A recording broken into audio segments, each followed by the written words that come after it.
Yo, what up, Grizz Nation, and welcome back to another show, another post-game show. Not just a regular show, but a post-game show. Listen, this tonight is a battle of two of the worst teams in the league, and so if you're here watching, listen, I can't thank you enough. The Grizzlies can't thank you enough because I promise you there aren't many people watching the game, let alone a post-game show. So much love to you all. But tonight we have Nate here. We're going to get into all of the game and talk a little bit through it. But also we have a little thing we're going to talk about. And Nate has not seen the Marc Gasol documentary just yet. So I'm going to ask him some questions on what he remembers about that, because I think it's been enlightening. And just so we're all clear, no spoilers alert. I have not seen the whole thing. I've only seen up to 40 minutes of it. And so this is all about the Marc Gasol trade in a sense, when he was actually brought in, when Powell was here. His thoughts on Powell just overall. But listen, the Grizzlies win 110-108. They somehow escape in Detroit. They had to knock out the tooth of Jaren to get by. Let's get to the show.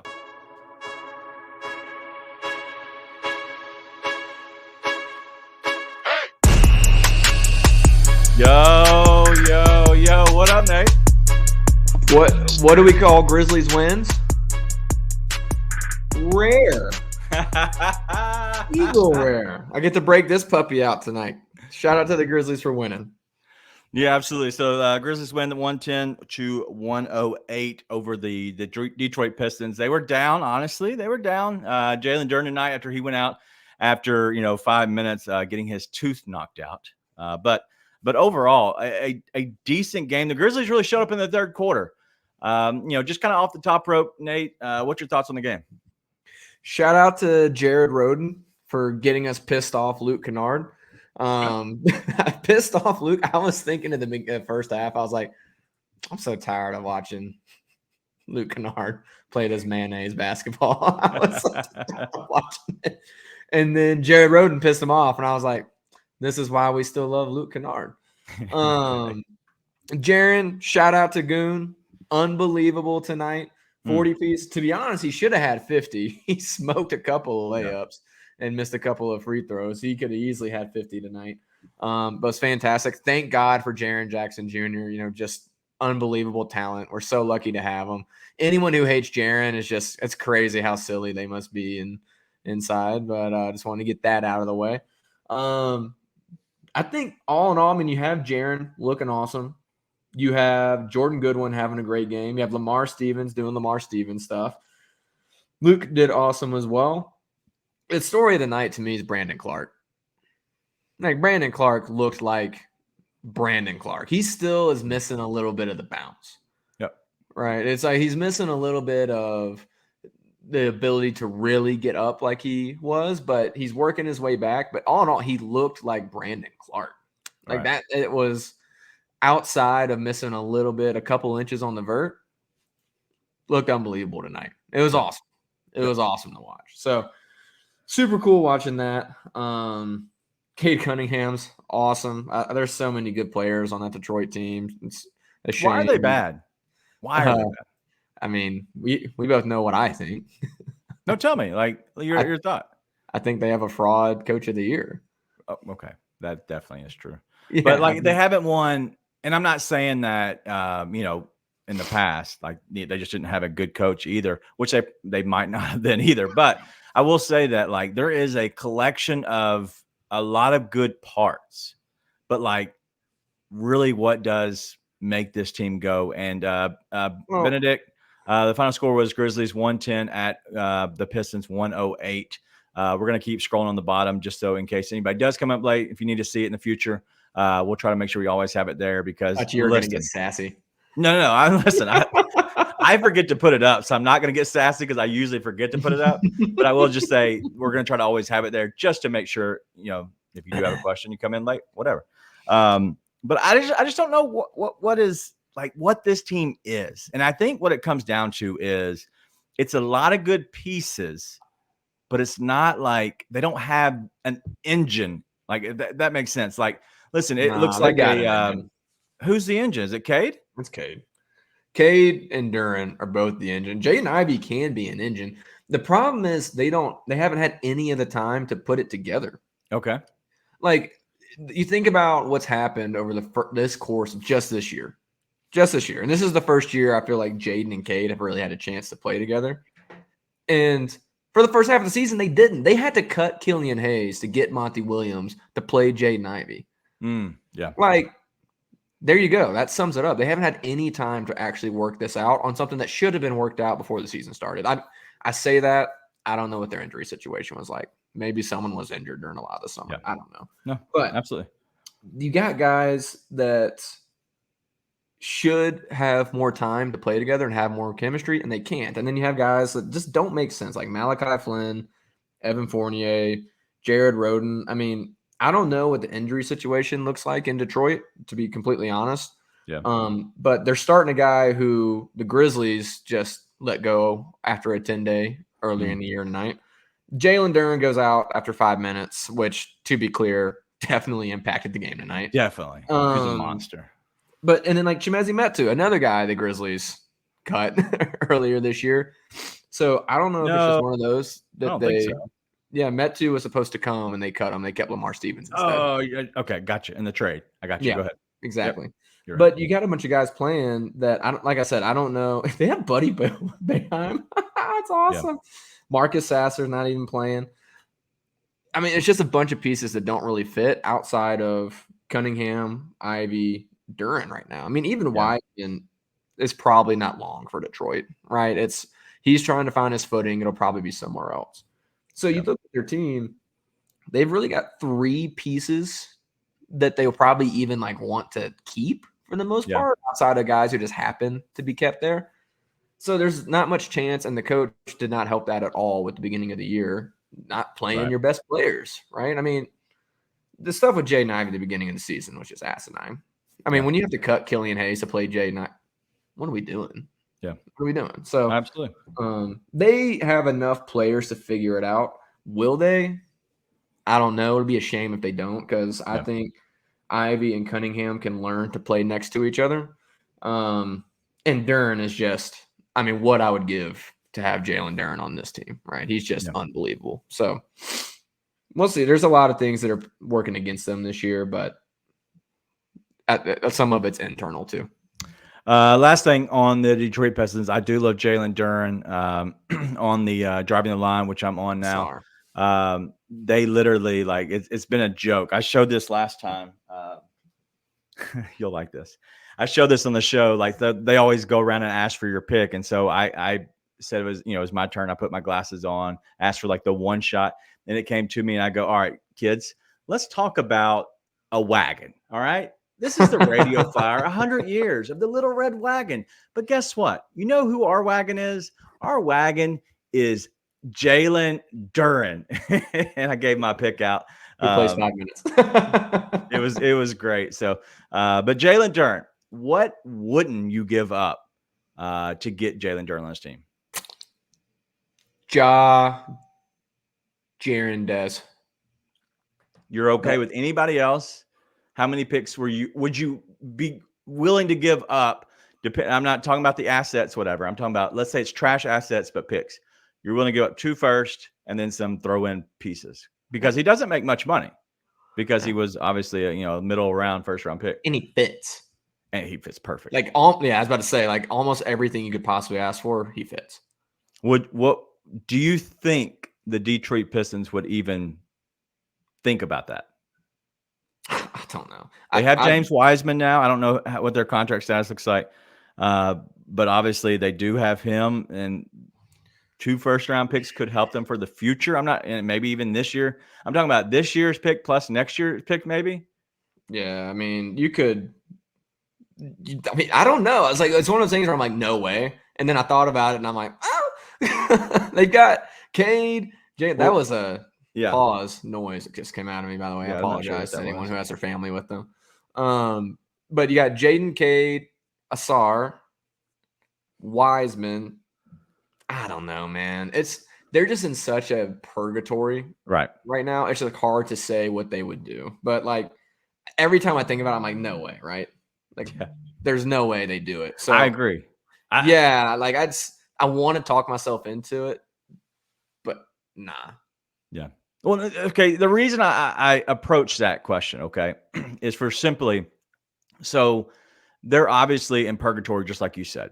I think they're pieces away from being good because I think their ancillary pieces are not going to make them a playoff team even next year. Like, right. So my thoughts is if you were to get 2 first-round picks and then somehow the ping pong balls fell in a way of the Detroit Pistons falling down to like 6 or 7, and then the Grizzlies jumping. So in a sense, switching spots as they currently stand.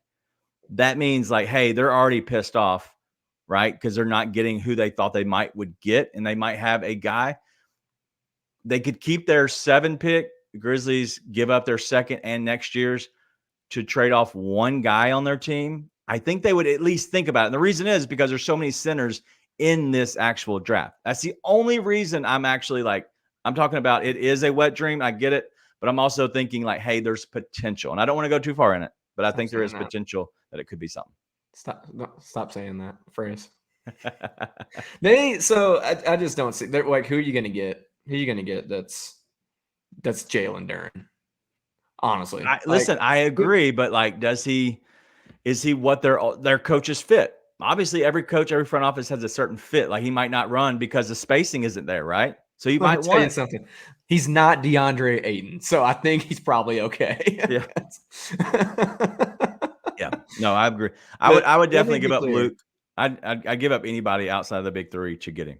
But there listen, Black Ninja DJ saying multiple first-round picks. They probably want Luke for veteran shooting, probably some minor pieces as well as maybe Conchar.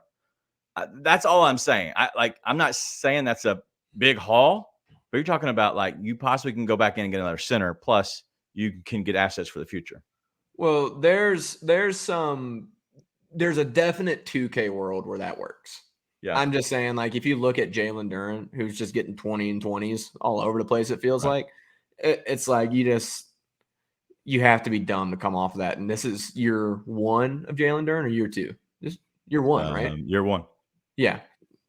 I would love for them to do that and go for that. And I think it could conceivably be a win-win. I think you're crazy if you come off of Jalen Duren. Yeah. Wow. All right. So I have a great stat by Sean Coleman. Thank you for sending that to me. And so listen, great. Real quick, before we get off of the Detroit Pistons, King Meeks wants to know and let us know that Goon wants to trade Jaren for Caitlin Clark. Listen, it's rumored through TMZ. So we know that's a very credible source for sure. Yeah, I'm sure she could rebound. She probably could. You know what she can do is fill it up. Shout out to the Iowa Hawkeyes tonight, going over the LSU Tigers. But all right, let's get back to the game real quick. We went off way too long on them, but that team interests me because I think that Detroit has so many good pieces. I just don't know if they'll be able to like figure it out. But I think that they're a good team, good assets, and the team that we really would need. We need a team that has a lot of assets to be able to make our team even better because we're willing to give up a bunch. So we just need to be able to get the asset. They're much more likely to come off of Ivy than Duren, in my opinion. Yeah, I agree because you don't need that ball handler if you already have Cade. I just don't know if I believe in Cade as being the focal point of your team. I think you need to have somebody better than he has. He's like a 1B or 1C, in my opinion. I don't know. I think he is stuck in Detroit. I think he could be a 1A. Jury's out for sure, but I'm leaning the opposite way of you. All right, let's go to the stats tonight. Luke Kennard. Wow, Austin coming out. I'm interested in trading Bang. Get out of here. Luke Kennard, 19 points, 5-11 from deep, 7-14 overall. Also had 8 assists. Good game out of Luke Kennard for sure. But GG, 11 points, 4 rebounds, 4 assists. That's the most assists I've seen GG in a long time. And so he's actually being able to move the ball a little bit more. Aldama, just kind of a throwaway game, not much there. And then Scottie Pippen Jr., another just kind of throwaway game. I wonder if his back is tightening up on him a little bit because he doesn't look as explosive as he had been. Brandon Clark, 15 points, 7 rebounds, 23 minutes. We're up in the minutes now. We're up to 23. And then Jake LaRavia, 12 points, 4 rebounds, 2 assists. And then Jordan Goodwin. I always had to give a shout to him for the simple fact that 4 points, 5 assists, but 13 rebounds. That's crazy. From your guard position. And the last guy, Goona Shooter's favorite player, Jaren Jackson Jr., 40.7 rebounds, 2 of 3 from deep, not settling, especially when he's the biggest guy on the floor. That's why I do not like James Wiseman, because he is not a center for your team. He was not a center for our team.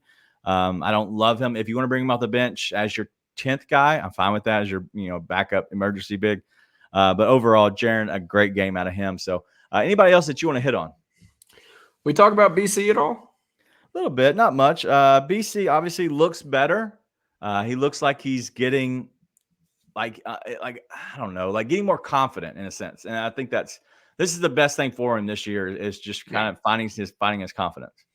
Well, I can't help but be crazy encouraged. I'm crazy encouraged by what I've seen from Brandon. Like this game in particular, it was, like we said earlier, everything other than the bounce itself. So also, side note, I know you said tonight, it's like 7:30, which is the earliest we've ever done one of these things, I think. And I have a whole sunset in front of me right now. Like, we're not even close. I like your color right now. It's dark. Yeah, I know. It's all like nice, but there's a cloud in front of me that looks just like Bowser. And I was like, oh, it looks like Bowser.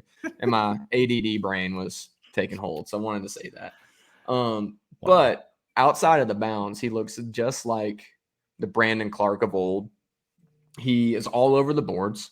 He's getting to his shot. He's getting to the rim. He's just creating chaos, and it's awesome to watch.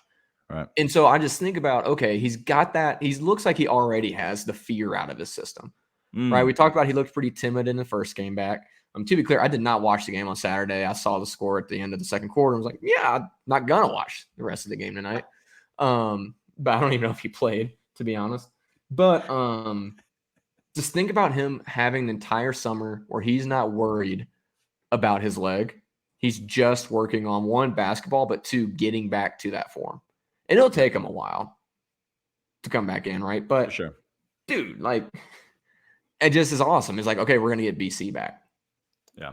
So it's just awesome to see. I mean, and shout out to a dude coming back off an Achilles. And he's, like you said, only 5 games in, not even. Unbelievable what we're seeing from him. So, reasons to be encouraged. I had fun watching the Memphis Grizzlies tonight, which is not something I thought I'd have until next year. Yeah. No, absolutely. And I saw, so I had a game tonight, as Mondays are. It was the same time. And it went to double overtime, which is stupid. But it went to double overtime. And so I missed a lot of the game, but I did catch from the second half on. And so I did not see the bad part of the first half. It looked like, from my understanding, from highlights, it looked a little sluggish, looked a little, I don't know, just kind of lazy, game overall. But the second half looked great, in a sense of, it looked like some of the guys kind of woke up a little bit. And this late into the season, like, I get not giving everything you have. I get it, especially if you're Jaren. But the fact that he put up 40 points tonight, it goes to show that he can dominate. I need to see him, when the best players on the court, still demand the ball. That's what I really want to see, because I don't think we've seen that. And ever since, like, when we do see BC, but also Bane on the court together, I have not seen Jaren actually demand the ball, and that's what I really want to see this year. And so I think we'll hopefully see that again. D'Angelo's asking a questions here about Vince. I don't know if we're gonna. I don't know. I don't think we'll see him again. Honestly, if we do, it'll have to be because he's like super healed and there's no issue there. But from my understanding, it is a kind of a hip flexor in a sense. I believe that's what it is. Correct me if I'm wrong, but I believe it's a hip flexor. And because of that, I say no. And the reason I say, hold on one second. Hip flexor strain in a right low back. The reason, I'm sorry. That's Zaire. He has the patellar tendonitis. Patellar tendonitis. Yeah. He's sorting. Yeah. There's no reason to play him if there's any kind of risk. Yeah. I thought he was listed as doubtful not too long ago. Am I misremembering that? He was, and I think he tried to ramp back up, and then he went back out. Okay. I don't know. I mean, if he can play, then I feel like and he's like healthy, I think they probably will. just to get him playing with these guys, just like Gigi's getting to play with these guys. But I don't know. I'm not super attached to it. I would love to see him again. It's all dependent upon his actual health status. So if there's any risk of further injury, then no, not a chance. That's exactly where I stand. And that is not to answer your question at all. I'm sorry. But the reason we say that is because literally, you have to make sure your guys are healthy at this point. I know he wants to get on the court, but in the other sense, you don't want to win either. So I think everybody is torn, just like Detroit is torn. They want to play, but at this late in the season, you don't want to play your guys. Right. The other one, Desmond Bane's back soreness. When you see soreness, just overall, if everybody, just so we're clear, soreness allows you to say whatever you want because everybody is sore, and you can't say that's not true because if you asked every player on the court, they would probably say they're sore. And so it allows them to stay out of any NBA fines. So if you see soreness, more than likely, that's the reason, especially this late into the season. I would assume he's had back issues before, so he's probably ramping up. So we'll see. And he even has Big Die. Bro, I feel you. Even Big Die sore. Yeah, I was about to say, I have ace bandage to my hamstring right now. So wow. Unfortunately. Yeah. All right. So Conchar was doubtful tonight. He should be getting back soon. He has that right plantar fasciitis. And so he should be coming back soon. And so we'll see. But I think we'll see Bane again. I think you know what? I'll go ahead and say, I think we'll see Vince Williams again, but just understand we have 13 days, I think, remaining. The last game is the 14th. We have 13 days left total. And so if you're asking about injuries, I necessarily don't care about the games played. I believe Big Giants have 9 left.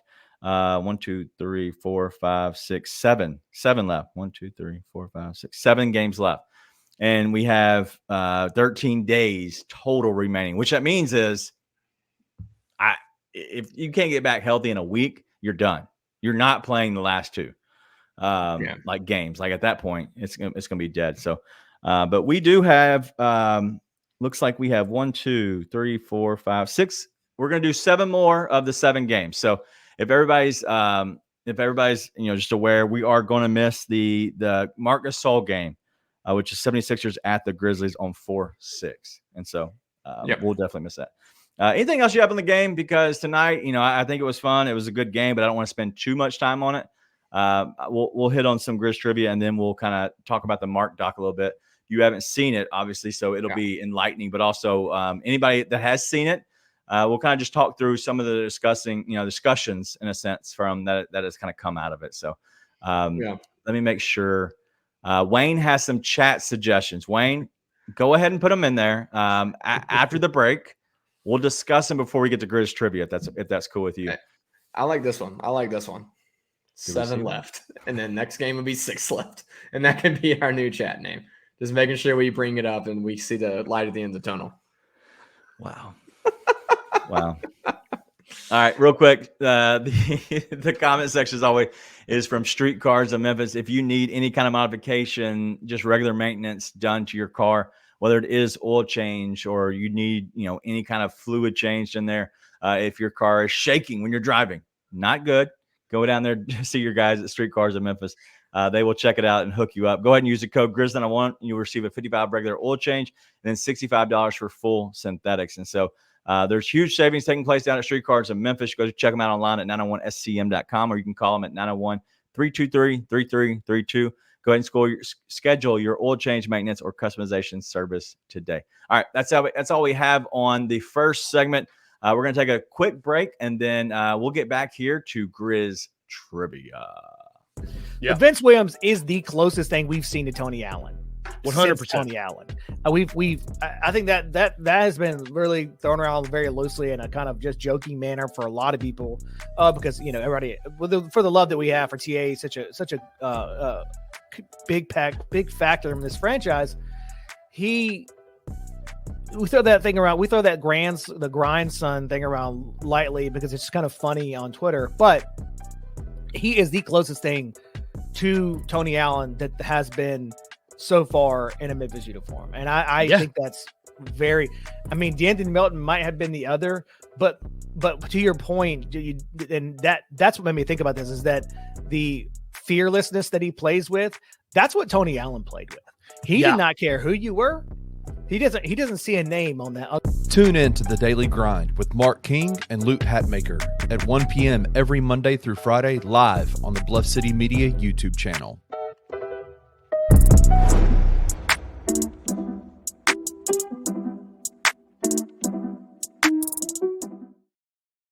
Welcome back to Grizz 901. I am Daniel. That is Nate. We have a fun rest of the schedule. Almost said it, schedule. Rest of the show for you for as we go throughout here. Make sure you hit the like button if you don't mind. That helps us a lot as we get into the last. We have 7 left, as we all know. You know, Pews. From flower shops to commercial landscape maintenance, Pews has been around for 30 plus years servicing the Mid-South. But did you know that Pews also does residential lawn care? Pews Residential Spray can take care of all your weed control and fertilization needs. If you want to create that perfect weed-free lawn, then call Pews Residential Spray today. Actually, it's pretty late. Maybe tomorrow for a free estimate. 901-633-2118, and let them know the Grizz 901 crew sent you. And remember, with Pews, you get big company strength, small company values, and kings of transition. That's what we're here for. Wow. I'm not sure what happened, but if you would, do me a favor, hit the like button if you're watching over on YouTube. If you're watching over on Twitter, I appreciate it. Hit the like and the share, but also join us over on YouTube as we're trying to kind of grow this platform even bigger. In the future, I believe it's going to go to like a membership type thing. I don't think that you'll ever have to pay to watch our show in a sense. But I do think that we're going to try next year doing some kind of membership type thing where if you are a member on here, you would get the extra shows that we're going to be bringing behind like kind of a paid wall, but also you get access to the Discord. And then we do have some exciting stuff in the off season that we are working on that should be signed, pen to paper, I believe, in the off season, not with us, but potentially some other people that are coming on to join Bluff City Media. So make sure you tune into that. It's gonna be fun. All right, Wayne's got his stuff here, and so all right, I'm gonna try to read them. I'm seeing the dashes in between, okay? Because at first I didn't over there. So the Mad Bear Crew, I like it. I like how it's like mad, like, you know, like the Bear Crew in a sense. Paul Form Platoon, sorry. Bill Platoon. Street Platoon. Bill Street Brawlers, the Bango Brigade.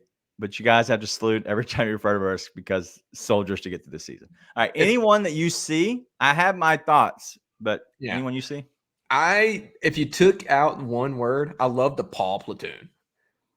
I love Paul Platoon. I don't know why, but I love that. Bango Brigade is good. And I will salute anyone who salutes us as soon as you get into it. Like if you get into the chat and we get a little salute emoji from everyone, because I feel like we should also get a salute as well. But I like Paul Platoon.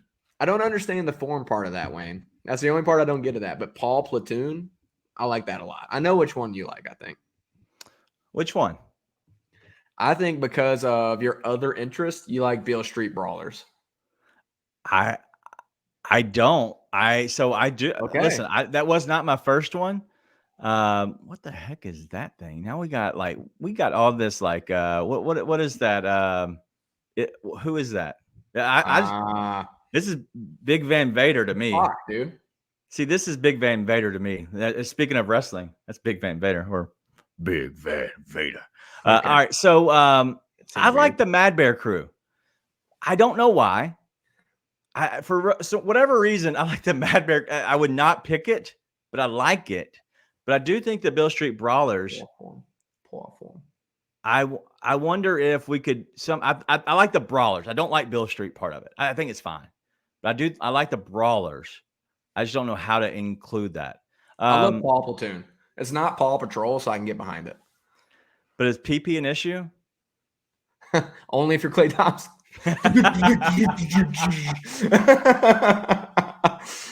Oh, bringing it full circle. That's for all the OG fans out there. Tiny wiener syndrome is what that is referencing. Sorry. TWS returns. Yeah, that was if you missed it, that was I think it was last year during the playoffs. No. It was in regular season. Was maybe like the Christmas Day game or something. I don't even know. I think it was a Christmas Day game, probably. Yeah. Anyway, so I like the Bear Crew, their Mad Bear Crew, the Paul Platoon. I like that. All right, we'll see. We'll keep playing on that. Thank you, Wayne, for that, and the rest of you keep. If there's anything else that you have on it, do y'all like the Brood? I know that's completely wrestling. I know me and you have talked about it. I love the BCM Brood, right? The Bluff City Media or Bluff City Brood. Yeah, Bluff City Brood. I love that the most. We just don't know if the Brood would make sense to you all because it is like a gathering of people, like the Brood. And I know that it is on, obviously from, wrestling, whatever, back in the day. But like, I think Bluff City Brood would be awesome, but we'll see. I don't know. The Cocaine Bears. Have you seen that movie? I have not. Dude, it is an asinine movie. Absolutely absurd. But I think we can have something funny, like a play off of words, off of something. There has to be. We get to Cocaine Bears mode. Every time Jaren does well, Goon goes straight into Cocaine Bear mode. So that makes sense. I can get behind that every once in a while. Hope we could just pretend that we're Twitch. It's like, hey chat, thanks for the donation, chat. What's up, chat? What do you think about this, chat? 901ers, man, I know. See, that's too much 49er for me. All right. Anyway, all right. I can't do the 49ers. I don't even remember who it was. Anyway, all right, let's get to Grizz Trivia.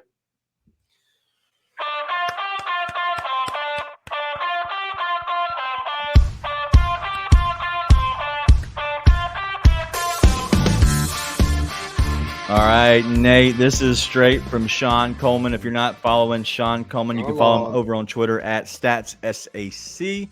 He is a fixture of the Grizzly community for sure. So make sure you tune into that. Real quick, shout out to King Meeks. Cocaine. Hello, drug. Love it. All right, let's go. This is going to be a Grizzly-centered question. I love the Grizz gang. The gang part in Memphis, I struggle with that. I struggle with gang and I struggle with Mafia because of Memphis. Anyway. Players in NBA history under the age of 25 with 150 more assists, 100 or more blocks, 100 or more threes, 75 or more steals. So 150 assists, 100, it says assets, 150 assists, 100 blocks, 100 threes, 75 steals, right? So doing a lot. In a single season, under the age of 25, there have been 4 people to do it. Who's the one guy on the Grizzlies that you would think has done this? Jaren. Okay. Who are the other 3 guys that have done this in a single season? How many threes? 100 threes. I'm gonna say, and all of these guys are within the last 5 years, maybe 8 years. There's one guy that's retired now. The other 2 are actually active. So I want to say Wembanyama just because I feel like I should include him in any of these. This year, 100%. Wemby. Okay. So it's Wemby and Jaren, and there's 2 other ones, and they're both obviously, tall guys. Yeah. Cat? Nope. Okay.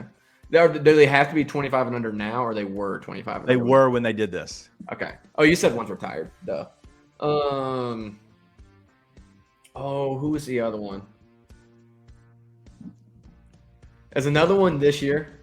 No. Okay. Well, I don't think so. I'm almost certain it's not. Okay. I was going to say, if Chet I'm sorry. Yes, there's no way because neither one of these guys are 25.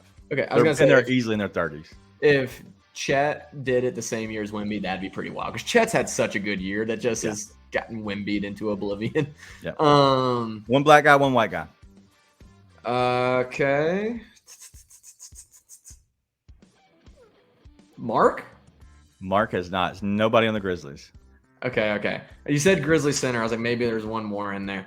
So one was retired. The other one's still in the league. Dominating in the league.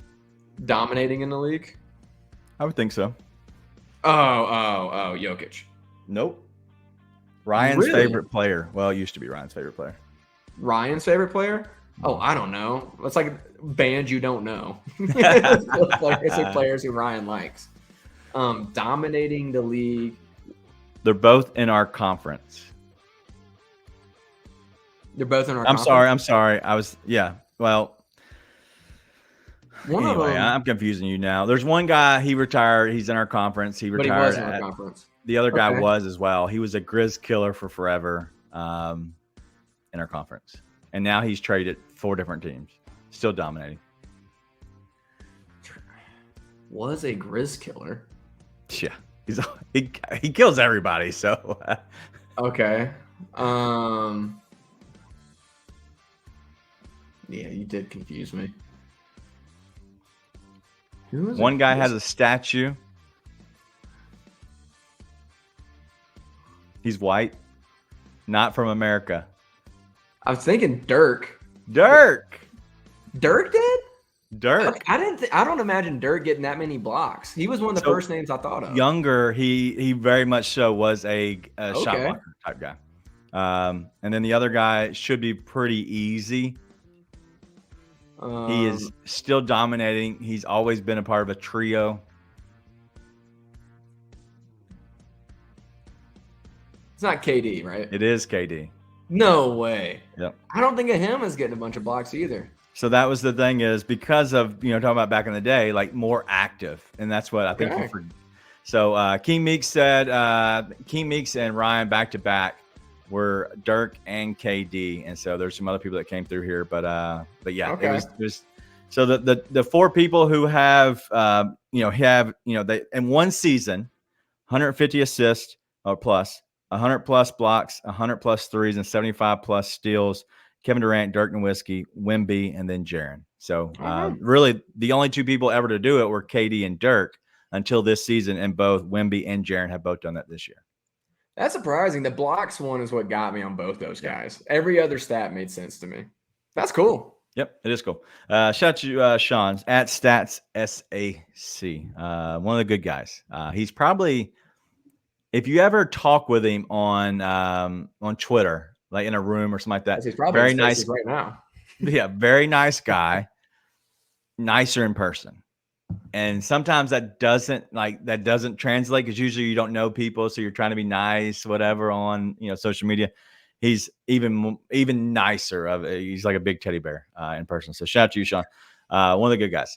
All right, let's get to the Marc Gasol stuff. And so I know that you have not seen it yet, but do you remember? This is the main thing I want to talk about, because I'm only 40 minutes in, and if you have any questions or any thoughts in the chat, by all means, bring them. I want to deep dive into it. If they're past when I've actually have what I've seen so far, I'm gonna have to wait. But next show, promise me, we'll both finish it. Deal? Mm-hmm. Okay, we'll both finish the doc before next show, and then we're gonna talk about the second half. So I've only seen 40 minutes. So do you remember anything about the Pau Gasol trade? No, that was sort of before my time as a true Grizz fan. Like, I knew of the Grizzlies, I followed them, obviously being in Memphis, but I wasn't a true fan at that point. Yeah. So do you know anything centered around the Powell trade? It was like, I think Jarvis Crittenden, in a sense. He was one of the better players. I don't remember that specifically. I remember the talk and the dominant talk around it, which is we just became a feeder team for the Lakers, fed them a championship, and then fell into Marc Gasol. Yeah. So it was one of the worst trades probably ever that anybody's ever done, because they brought back Kwame Brown, which was not good at all. And he was like a huge bust. So they were able to get off of him. Jarvis Crittenden was a guy that was actually a decent NBA player. He was fine. And then it was a couple throw-in guys, I believe. I'm not exactly positive. And then it was Marc Gasol, the rise of Marc Gasol. And there's 2 first-round picks. One of those guys was Grievous Vasquez. And so that was Grievous. Obviously, he was a somewhat good player. It wasn't great, but he was a decent guy. Well, the thing about the Pau Gasol, and you'll see this in the doc, is Pau Gasol was very much a guy that the Grizzlies were trying to keep happy. Like they were always reaching out to him and always saying, hey, we're going to make this trade, or we made this trade. This is the reason why. And so he was a guy that, just like a Kobe or probably Ja on this team, like you're going to go back and say, hey, just so you're aware, we're going to loop you in because you're so important to this franchise. And so Pau was that guy. And so a lot of people don't realize that, but also Pau was one of the better players on this team. It's just that the ancillary pieces around him were garbage. And a lot of people hated his playing style. Yeah. Well, they spoke with him, and coming up into the draft where Marc Gasol had just had a decent season out in Spain, he told who's the GM for the Grizzlies that everybody hated? Wallace. Chris Wallace. Who? Chris Wallace. Chris Wallace. Thank you. Sorry. He kept telling him to go get Marc Gasol. Go get Marc Gasol. And so he never did. Right. He said he kept trying to. They didn't have a second rounder that year. And so they weren't able to go get him. And so they finally tried to make some trades. Nothing would happen. They tried to trade with the Lakers. The Lakers ended up drafting Marc Gasol. Well, then he went and dominated that year into whenever it was. And I think it's FC Barcelona. Well, come full circle, they tried to trade with the Lakers, and they wouldn't do it because the Lakers. Can you assume how much money they wanted for that pick? This is back in, is it 08 maybe? I'm not sure. Anyway, $300,000, which was $5 billion back then. It feels like. I don't know. No, so it was $500,000. That's that much they wanted. They wanted $500,000. I was close. I was just playing around. They wanted $500,000, and they did not pull the trigger at all. And so now they didn't pull the trigger. And so they didn't go get Marc Gasol to make their star happy. Just so we're crystal clear, $500,000 to make their star happy, they wouldn't do it. And you know what Pau asked? Pau said, "Can you take it out of my contract?" And they said no. Bro, the funny thing about all that is when they went to go figure everything out and they finally made the trade for Pau to the Lakers, whatever, they had to pay FC Barcelona, or I think that's who the team is, to actually get the true rights because he was already under contract with that team to get his rights to bring him to the United States. Can you guess how much they had to pay? $500,000. $3.3 million. Dude, there's been no one that's just been like so sneakily garbage. And then it all just like got exposed once he was done. Yes. Like everyone sort of knew he wasn't all that great, but he fell into all that stuff. Yeah. Now it's just like the more that comes out, the further away you get from it. It's like the opposite of all the greats. Like the further away you get from all the greats, the more you're like, God, they were amazing. Man, they were awesome. Like Hubie Brown. The further you get from Hubie Brown, the more awesome he gets. And he was awesome in the time. That's usually how it happens, right? Well, and now it's like, God, he was terrible. God, he was so much worse than we thought. It's crazy. That's crazy. He offered to take it out of his own contract, and they said no. That is so wild. As D'Angelo said, what a big brother. And I don't think you could take it out of a contract, so I get it. But the fact that you're saying, like, I will give up $500,000 for you personally to go get him, like restructure my contract, whatever. And at that point, okay, let me just crystal clear. I don't know if this is possible. Why don't you just somehow try to finagle some amount of money into an extension of some sort, some kind of bonus structure to where you make it where he won't actually get that money? Because I would have guaranteed he would have paid and said, you know what, I know I'm going to lose that $500,000, but that's this. You can have it. I don't know, whatever. But there's got to be there. I don't know. That's just insane. It doesn't make sense. But overall. Crazy. Yeah, overall, what you'll see in this doc, and I don't want to spend too much time on it, and we'll kind of get out of here after this, and I'll answer any questions. Anybody has any questions, I will say go watch it. because it from my point of view so far, it brings you back to the grit and grind era.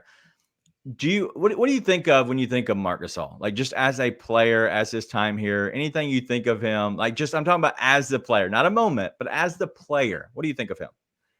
Clutch. Just like, it's one of those dudes who is like clutch, but also just solid. And it's a way I would describe. We talked about this last game that we did with Zebo, and it's like that whole core four, they kind of just all tie together. But when I think of each of those guys, it's one of the things that stands out. It's like they're just solid, man. Every one of them is just solid. Like, you can always count on them to do what they need to do, right? It's like, we live in this Grizzlies era where it's like they may shoot 45% from the free throw line some nights, it feels like. And when you had the core four, it was just like, man, you never had to worry about that. When we had like how do you put this? Like disputes or like culture problems, that kind of thing with them, it always felt crazy to hear that. And you always assumed, okay, who in the organization is a problem? It's those guys are just not it. And Marc was at the center of all that, right? Because Zebo was kind of like the dude, right? We talk about the greatest Grizzly of all time. I said Zebo, right? And then Mike Conley, you felt like was a guy who completely steered the ship, but you felt like Marc was the one at the center of it all. Okay. That's why the captainship thing with Fizdale was such a big deal. Because it was like, he is the guy. Like, you talk about an engine with the Pistons. Man, like, Marc sort of was the main engine. Like, Zebo was the NOS. Zebo was the turbocharger, right? And Conley was the captain of the ship, or the pilot. But Marc was the core of that, it felt like. And so that's, when you think about that, it's sort of like, it's all those guys are always going to be tied together in a way, but each of them played their significant part. Yeah. And I felt like Marc, I don't know, because Zebo kind of was the heart guy of that too, but I did feel like Marc was the guy. Like, Marc was the one who led them all, right?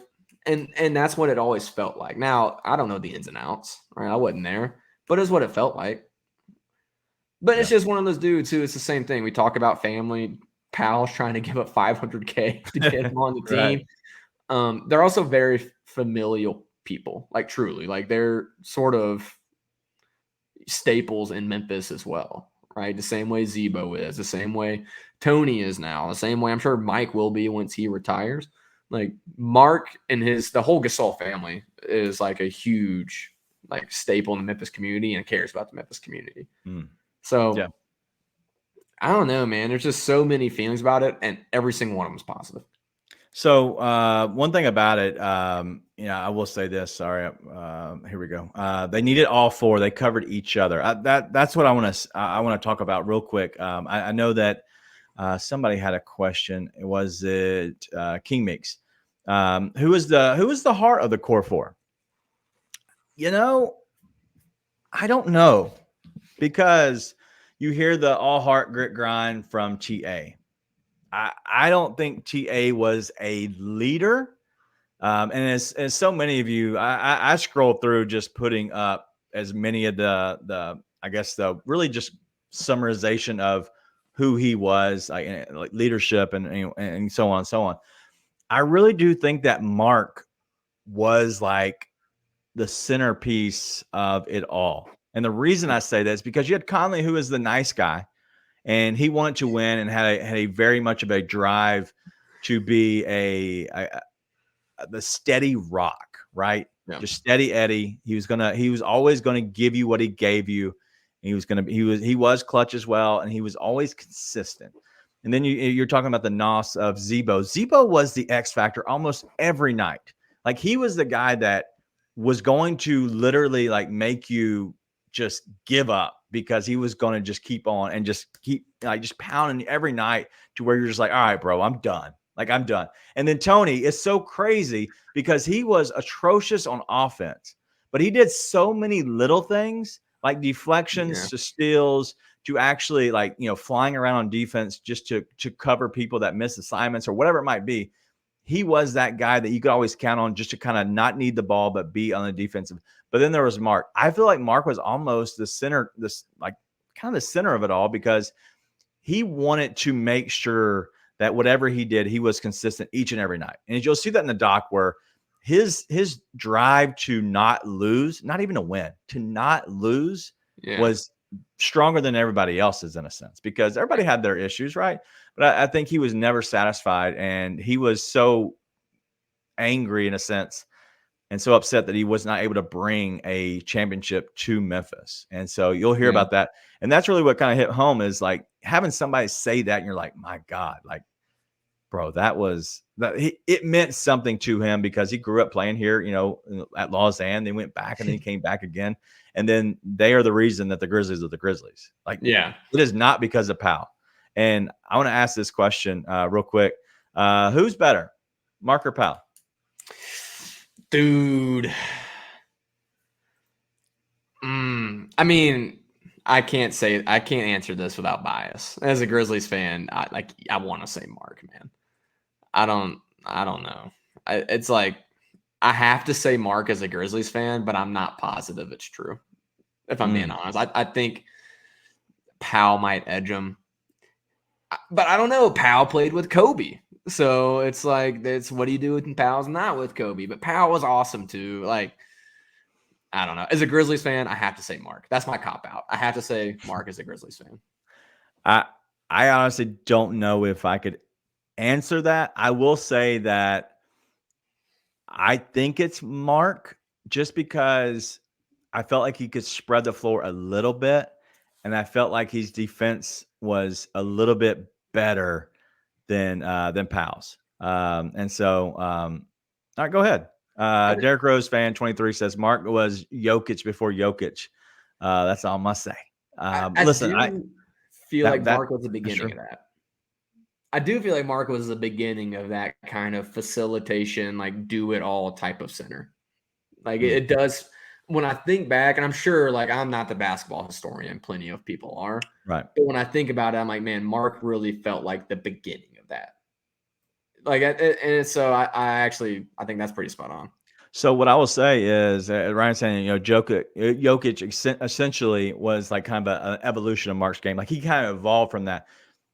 The reason I give it to Marc, for when he played here, and we are biased as hell, but I will say that whenever I saw him get slimmer, I don't want to say skinny because he was never skinny, but slim up, that's really where he went to another stratosphere for me, because he looked faster. His defense was just incredible those years.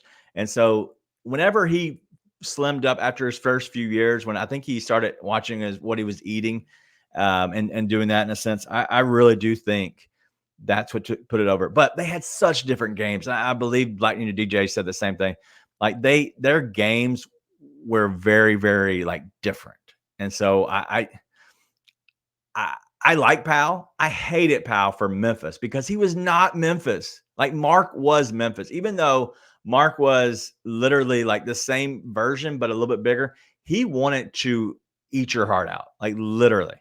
And so I think I have to go with Marc. But if you get Marc with Kobe, who do you think's better, Marc and Kobe, Marc or Powell? I'm not doing this. Nope. That's bait. Hey, your guy. By the way, oh God.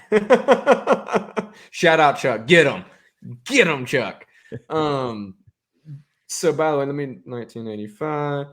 So Jaren is 25 years old and year what, 5? Yeah, at least. Do you know how old Marc Gasol was when he played his first NBA game? 24. 23. Oh. Very close. Anyways, all that to say, just paving the way for future NBA greats like Jaren Jackson Jr. Yeah, for sure. All right. No Jaren hate is tolerated at this point. I want to answer this from Black and DJ. I have not seen in that about the Stephen A. rant about the trade. I did not see that. I am to the point where I think they're past the trade and they're talking to Marc about kind of his first few years of Memphis. And so I don't believe they ever, if they hit the trade again, then that I'm unaware. But as of right now, I can say no. Through the first 40 minutes, they did not play the Stephen A. Smith rant. And shout out to Michael Blevins. If you don't follow him, like, great work. He did a Zebo doc similar to this. Yeah. I don't think it was. I don't think it was as long. This is an hour and 40 minutes, I believe. And so it was pretty awesome. So anything else or any questions that you might have? We are still talking about the doc, Kaylee. Sort of. I don't know. He's talking about Zebo pounding them and stuff. See, the doc is too good. See, I'm gonna try to watch the rest of the doc tonight. No, I'll watch that before the next game for sure. I love the 50 for the City doc. Yep. No, it wasn't as long, was it? Like tearing up. Yeah. I'm excited. I'm excited to see. Hopefully, hear a little bit more behind the doors. And Marc comes off at least as a very reflective guy. I would be very intrigued to hear the things he looks back at and thinks like, man, that was what really solidified my experience in Memphis for me, versus like the things, I wish I would have done this a little bit different type of thing. And here's some of those ins and outs. I always think that's super interesting. And as people who are still trying to make our way, I mean, you're probably older than Marc Gasol, but I'm not. Out of the way, people who have been really successful, I always think it's great to listen to like them reflect upon things they wish they'd have done different or things that really help make them who they are. And then it's like, I don't think you and me are going to make it in the NBA, just throwing that out there. But we have our own things as men who are trying to have careers, have families, be fathers, things like that. And you can always apply certain lessons to that. So I always think that's really fascinating to listen to, and we can all learn a lot from that every time. So I'm super excited for that. Yeah, it was very good. It was great seeing kind of the evolution, because it showed him at Lausanne and the thick boy. Like he was thick, he was tall, like he was just a monster. He said he weighed like 340 pounds at one point. Like he was just a big guy. Imagine, like, literally he was DJ Burns. And so playing for the North Carolina NC State. And so he was kind of that size, right? And then he went over there and went to professional basketball, had a coach that really saw something in him, and really just was able to mold him into the player, kind of slimmed him down a little bit, started dominating, had better players around him, and then he got over here and wanted to just win and wanted to be great. And so it was great. And so as Black Ninja DJ saying, you know, he did have grit and grind engraved in his championship ring. It's grit and grind, not Memphis, I believe. And so, yeah, it was, dude, Kaylee says they called him Big Burrito in high school. That is funny. I've not heard that, or I missed it. Delicious. Yeah. He was delicious. You know what else is delicious? Heaven's Healthy Kitchen. Shout out to those guys, or shout out to Emmanuel. You know, amazing. Heaven's Healthy Kitchen is obviously a vegan gourmet food. Is it really all vegan? Let me read this real quick. Plant-based and vegan gourmet foods. Is that the same? Do we know? Plant-based and vegan? Not necessarily. Okay. Listen. Plant-based is more like vegetarian. Vegan is you don't eat any kind of animal products whatsoever. I have no idea, but I believe you. It's good meat. It's good food in general. The pop-up April the 7th, Heaven's Healthy Kitchen. Tell me next Sunday, Heaven's Healthy Kitchen pop-up. Make sure if you are in town, make sure you get it. It's right after the Marc Gasol game, I believe, the next day, because it's Saturday, the Sunday. Maybe Marc Gasol will go there. I think he went to plant-based or vegan or both or all the above. But it is a chicken sandwich with potato wedges. So it says something afterwards. Is Savior chicken savory? No, it's not that one. Savior. Savior chicken savior sandwich. Yes. Okay. I didn't know if that was another way of saying it's not real chicken. You just got done with Easter and you don't know how to say savior. I just thought it was different. Shut up. So April the 7th, 12 p.m. is when it's going to start, I believe. And so I do believe that Marc is vegetarian, if I'm not mistaken. Kaylee, find that out for us. Kaylee, get on. Find another article. But it's got potato wedges, vegan oxtail plate, bro, red beans and rice, and then the lemonade, which has chlorophyll in it. You know what I mean? Chlorophyll. No, but there's also peach cobbler, St. Lucia's, sea moss gel, gold. I don't even know what that means, but I believe you. Anyway, shout out to Heaven's Out the Kitchen, a proud sponsor of Grizz 901. He's a Memphian, support local, as you obviously all do. And as Kaylee says, he's semi-vegetarian, as in like, bro, I try. It's like, it's like me. I'm vegetarian except for bacon and steak and chicken. There was no read, Ryan. Get out of here. But is there sea moss gel? I'm just reading the menu, guys. Look, the menu. Go over to orderhhk.com and it will check out the entire menu. You'll see it all for yourself. But it literally has everything on it that he'll have. So make sure you go in and put your order in. And do it before the 7th. Don't wait till the 7th because it's all gonna be gone. So let's all, as a community, try to do it by the 5th. Okay, let's not be stupid. So by Friday before midnight, go ahead and put in your order if you need some of that sea moss. I need some of that sea moss. I don't know what sea moss is. No idea. It's moss from the sea. Shut up. I just can't believe he didn't know. We're like 2 days removed from Easter. 1 day, and he didn't know how to say Savior. So I thought it was something different because it does say, vegan oxtail.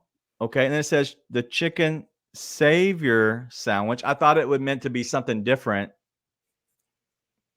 because it says vegan oxtail. I thought it'd be something that anyway. All right. Yeah, go ahead and pre-order the sea moss, pre-order everything. It is super nutritious. But shout out Heaven's Healthy Kitchen. Order it by Friday at midnight on the 5th. The 7th is the pickup date, 12 p.m. on. You can go to orderhhk.com and check all that, the entire menu out. Anything else you have? And I don't even know who we're going to have in your, and whenever you're leaving. I know you're out Friday and then the next 2 games after. I've asked a lot of people. I have been told no. As of recently, I just found out that free basketball, free breakfast, whatever his name was, they are not going to be fast break breakfast, whatever his name is. He's never helped us out. So shout out to him for never coming through for me ever in life. So sorry. Thanks for nothing. So he will not be on the show and probably never. Anything else you got for tonight? That felt personal. I am not privy to any of this. Keith, we can be friends. No, Gigi. I think Gigi, it was a quiet-ish Gigi night. The one-on-one defense for Gigi has been pretty impeccable. So I think that has been awesome. He still gets lost on team defense a little bit, but his feel for the game continues to get better and better. And even on games where he's not exploding offensively, tonight, one-on-one defense, saw some really awesome stuff out of him. Yeah. So I think that bodes even better than seeing him go 7 for 12 from 3 on a given night for his trajectory. Because we already know he can do the offense. Him doing a defense just shows a true feel, understanding of the NBA game. I was super encouraged by what I saw from him tonight. Yeah. All right. Well, it was a good game out of a lot of people overall.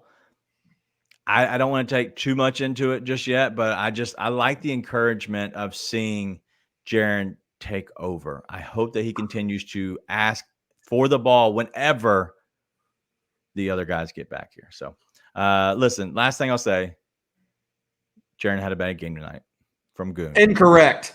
Falsehoods. Lies. The great deceiver. Not after Easter, Goon. No great deceivers in the chat. All right, that's all we got. Listen, I hope you all had fun. We try to have fun with it. We're gonna actually do similar the same show to tonight. We're gonna do that on Wednesday, and so it's gonna be Nate's last show for about a week. And so we have 7 games left. He's gonna be on here Wednesday and then miss the next 3. So everybody's aware. I'm gonna try to bring in some other people. I know Francis Carlotta, who does the post game shows for the Memphis Tigers, has asked to be on one of the shows. So he'll be here for sure on one of the three that Nate's missing. I'm going to try to stay away from the ones we always have on the show. But as you all know, we'll probably end up having Ryan. He's in the chat now. But I'm going to try to get some other people who have not been on here that y'all all wanted to hear things from potentially. And so I'm not going to bring on Chip Williams. As you all know, maybe who Chip Williams is. He's a draft expert, very similar to what Ryan is. But I want to save him because we have some stuff after the season to talk about that will be draft related. So we'll have him on then. Save him for marriage. Yeah, saving. We'll save him. That's all we got. I hope you all had fun. It's been a good night. It's going to be a good week. So that's all we have. We'll see y'all next Wednesday. Be nice and tell your friends.